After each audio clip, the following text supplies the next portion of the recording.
Motori in Piazzola, una 2 giorni rinnovata quest'anno, ulteriormente sempre più interessante, ogni anno una manifestazione che cresce nei numeri, una 2 giorni di motori e anche di ciclismo, perché il sabato verrà presentato il Rebellin Day, una giornata interamente a ricordo del grande campione Davide Rebellin con tante iniziative e tante 2 ruote, tanto ciclismo.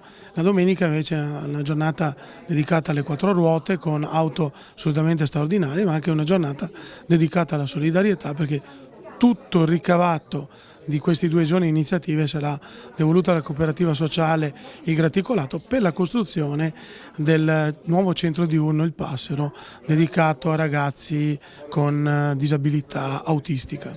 Piazzola diventerà protagonista di questo grande evento. Piazzola ha tutti i numeri e le carte per poter giocare questa partita di solidarietà e ringrazio tutti i partecipanti e tutti coloro che parteciperanno, sia chi espone, chi ci fa da partner tipo Villa Contarini e tutte le persone che parteciperanno e che renderanno questo progetto reale e concreto. Quest'anno abbiamo raddoppiato i numeri dell'anno scorso, che già l'anno scorso eravamo a circa 30.000 persone che sono venute a trovarci, non saranno 60.000 ma puntiamo ai 40.000 quest'anno, però gli espositori da 1.000 passiamo a 2.500. Villa Contarini abbiamo la soddisfazione, è il secondo evento a livello nazionale come importanza anche economica, ci saranno circa 35 milioni di euro in autovetture esposte, in 50 scarse macchine, 43-44 per 35 milioni. Cose faraoniche. Ringraziamo la Regione Veneto per l'utilizzo degli spazi esterni di Villa Contarini e della collaborazione, perché ogni persona che ci darà un contributo riceverà un braccialetto e avrà diritto a una riduzione sul biglietto d'ingresso di Villa Contarini, non solo nella giornata di sabato e di domenica ma fino a fine anno. 2 giorni molto intensi, si era partiti per fare 2 giorni di motori, poi la tragedia di Davide, un amico nostro, quindi Motori in Piazzola ha fermato i propri motori proprio per dar spazio alle 2 ruote, che come i motociclisti sono dei bersagli a livello stradale.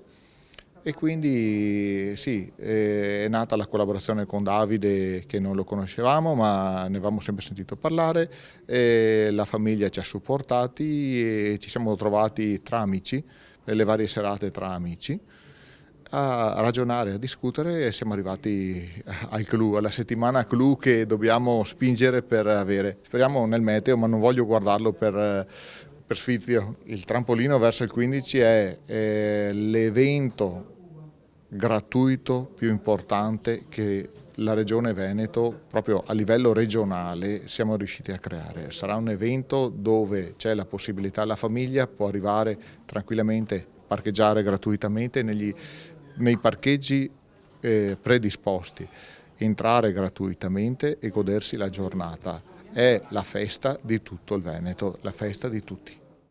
La cooperativa sociale Il Graticolato, raccolta perché è una pluralità, ha una pluralità di servizi, e raccolta all'interno del centro Paolo VI.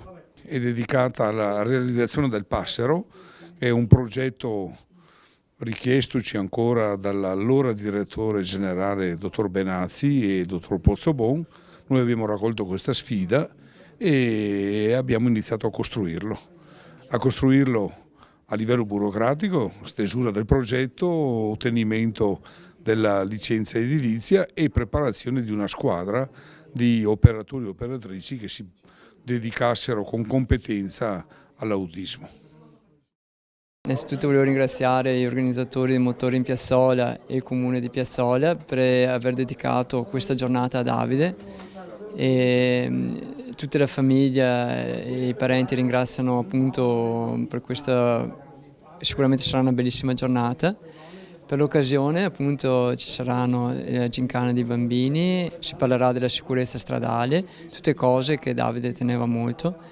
E per ricordare al meglio Davide, noi familiari porteremo alcuni ricordi di Davide E abbiamo portato alcune bici che usava negli anni 90 e negli anni 2000, alcune maglie che ha indossato nella nazionale, la maglia rosa che ha vinto il Giro d'Italia, vari trofei, e di cui i trofei delle principali classiche che ha vinto, la Freccia Vallone, la Liegi-Bastogne-Liegi, la Coppa del Mondo di San Sebastian. E alcune cose che Davide ha indossato durante la sua carriera, ad esempio alcune scarpe che ha indossato, e caschi e foto, insomma. Davide è stato un precursore della sicurezza stradale per i ciclisti. Sì, Davide è stato sempre molto attento sia in allenamento sia in gara, però in allenamento ha sempre rispettato moltissimo, ci teneva, era sempre molto attento, ha sempre usato il casco, e purtroppo quello che è successo è stato proprio un fatto inevitabile, e non dovuto sicuramente a una sua negligenza, e purtroppo il destino ha voluto così.